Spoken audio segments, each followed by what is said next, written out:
at like something like, I think 115 degrees. It's rather, I can't remember if that's the right temperature, but it's rather easy to make. You can do it in a rice cooker too. But you need kind of like a starter, like a fresh beer. It still has active yeast in it. You add a little bit of that. You add the whole heads of garlic and then cover it in cheesecloth or muslin or something and just let it go. Checking it every once in a while, turning it every once in a while. Wow. You'll get it. And then it just has the most amazing flavor. It's really actually mild compared to what you would think it would taste like roasted garlic would. But you got to use good garlic, so don't use California garlic or some local garlic. Really? Don't use the Chinese stuff; it's too acrid. Oh, okay. Okay. And what I'm doing here is I'm just kind of getting the chilies a little bit rehydrated.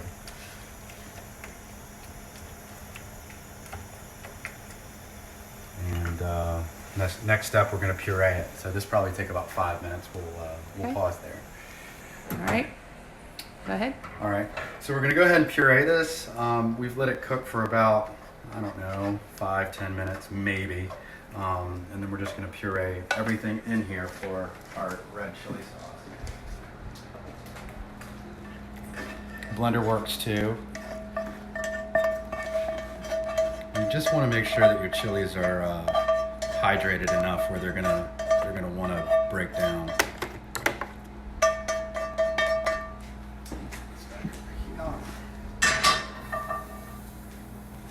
Smells so good.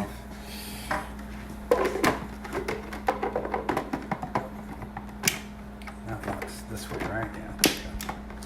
And we'll start low.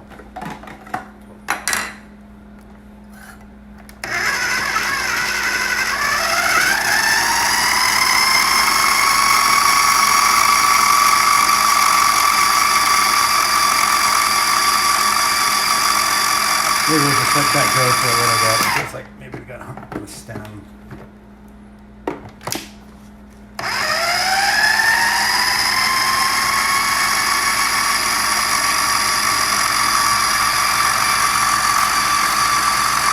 So I'm going to let this go for about probably maybe 4 or 5 minutes so we get a nice smooth consistency. I'm going to add a little bit of olive oil to it here in a little bit after it starts breaking down.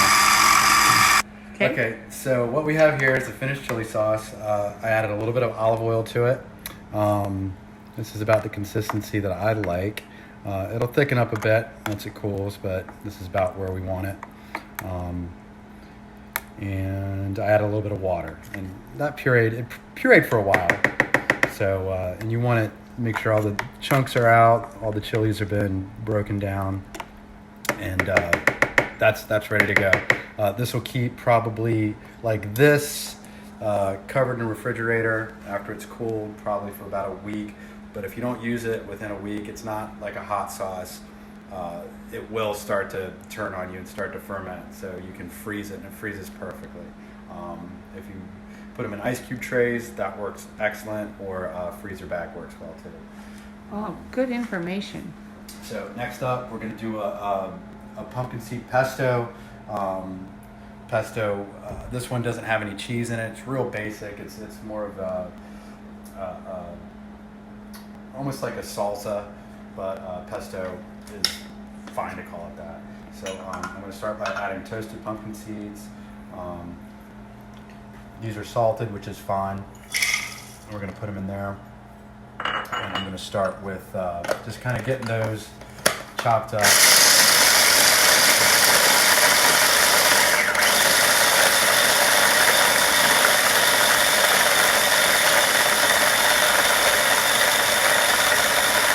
Once I get it to about yay consistency, I'll, where's my little measure? There we go. Olive oil ready. There we go. And then next up I've got 1 clove of garlic. You don't want much because a little bit with this goes a long way. I've got some flat leaf parsley, so it's almost like a chimichurri, close to it anyway. We'll throw a little bit of onion in there just for yeehaws.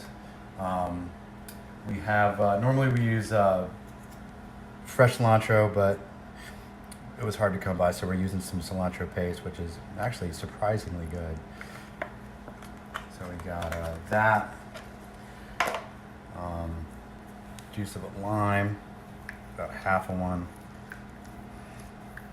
I usually, if I use them, I'll heat the lime up, maybe in the microwave for about 45 seconds, and you can roll them too. That helps get all the juice out if you're doing a lot of them.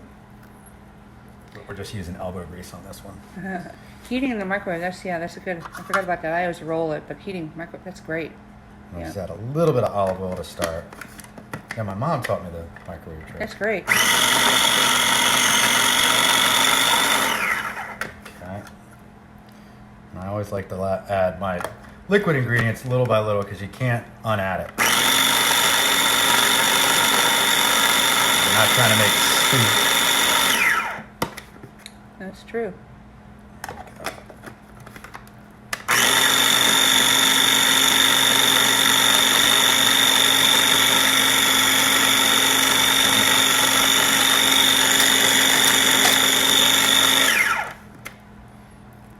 Just a little bit longer. Okay, I'm gonna pause real quick. All right, here's our pumpkin seed pesto. That's about where I like it.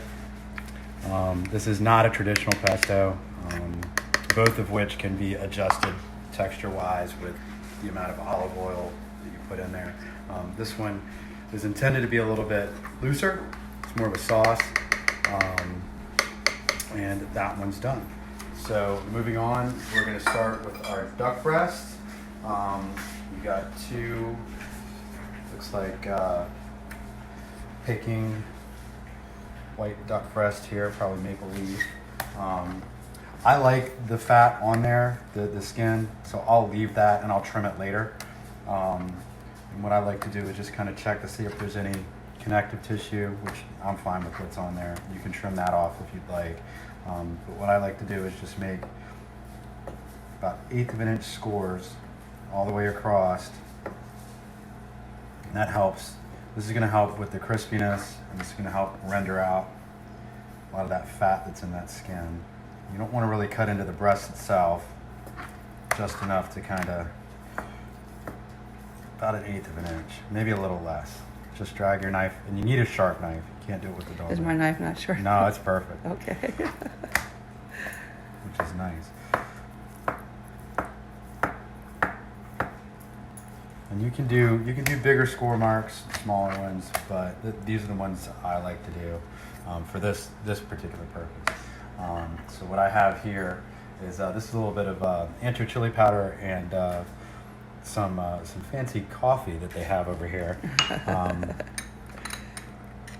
It smells delicious. So what we're going to do is a little bit of coffee and a chili rub. I'm going to start with a little bit of salt. Kind of rub that into both of them. Make sure we're pretty liberal on there. Some of that's going to come off in the cooking in the pan. And I like my duck and meat well seasoned. I'm going to take a little bit of this and just kind of sprinkle it on. Just trying to get it even. Doesn't have to be perfect. It's going to move around when we're cooking it.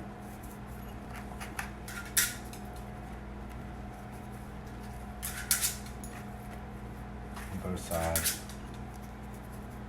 I was blocking you there, sorry. Oh, you're fine. That was great. Okay, so now we've got that. And I always start with a cold pan, warm to cold. You don't want, I don't like a hot pan. You'll start cooking that skin a little too quickly, and then it will actually sear instead of start to render, almost like you would bacon. So cold pan, right in, and then we're going to start with this one. Let's start on medium heat, and depending on how warm your your duck is, will kind of depend on when it starts to render out. And so you kind of have to watch it. You don't want to walk away from it. But this will probably take I'm gonna guess maybe 6 to 8 minutes to start, and then we'll flip it, and then continue to cook it on the other side. I like it medium rare, medium, no more than that really. And you can eat duck as rare as you want really. It's a pretty clean animal, and the farming of it. So we'll go ahead and get this started. It's going to take a little bit, and then we'll check on it in a little bit. Okay. All right, so I've seared the duck breast off both sides. We probably did, I don't know, about 7-8 minutes on the skin side, and then just finished it up on the other. These feel about medium, which is still okay. But the key is you really want to kind of get that fat rendered out because it's delicious, and it's kind of like duck bacon. So our tamales are done cooking as well. It's been about 45 minutes. These things are hot, hence the hot tamale. And they are kind of hard to handle. So when we're doing these things at the restaurant, you kind of get bragging rights if you can plate it up without squeaking about it. So these are going to rest up. You don't want to cut really any protein after you've cooked it. Let it rest almost as long as you've cooked it. Kind of the rule I go by with it still being hot. You don't want it to get really cold. So we've got two sides. One's a little bit prettier than the other. I'll just pop that end off, kind of cut it down the end, and kind of just move it over a little bit. And I'll just kind of stuff it down on the plate like that, like this little guy. You probably should do, we'll do just one for now for this purpose. And then while our duck breasts are still resting, I'm looking for a spoon. I'm going to take some of our chili sauce. You can do a little schmear, or however you want to do it. I'm going to come around this side here, get a better view. I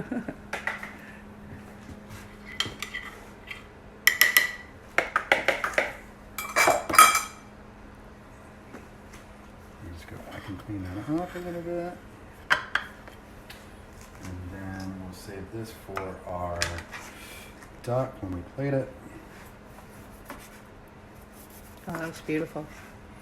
That turned out nice. Just Yeah. a little bit over medium there, probably closer to medium.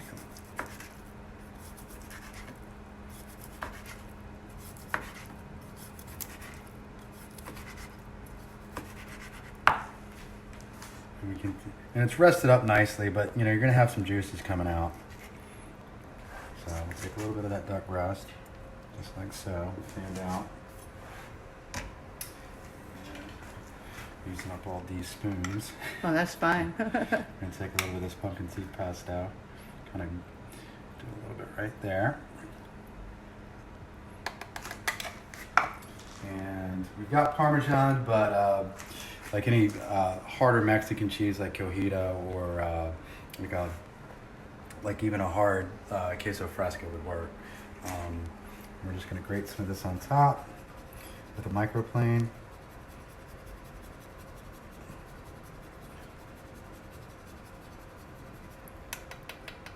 And that is it. Beautiful. Oh, Eric, that looks so good. I Awesome. can't wait to try it. It smells good. Yeah, it looks beautiful. That duck looks great. And I love the smell of that coffee, and the ancho is wonderful. Mm-hmm. Eric, I can't thank you enough for Thank all you. your hard work. Anytime. Everyone, Appreciate it. give Eric a big round of applause. Thank you, Eric. Thanks, guys.